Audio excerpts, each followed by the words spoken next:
A $53 million project aimed at preventing flooding in one area of Bradenton was put to the test this week, and it failed. In fact, some residents in Ware's Creek say they're dealing with the same problems that they had before any of this work was done, and in some places, it's actually worse. ABC 7's Bobeth Yates tells us why.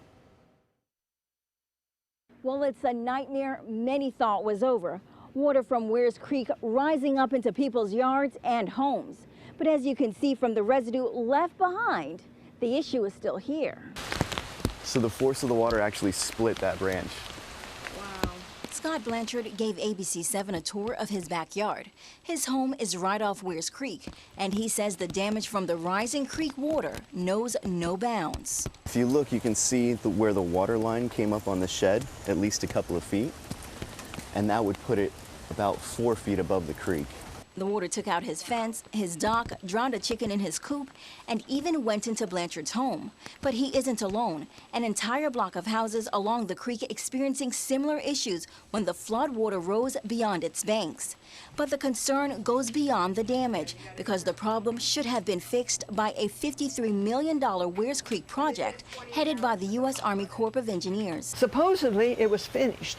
Notice I say supposedly. About 6 months ago, but it's not finished.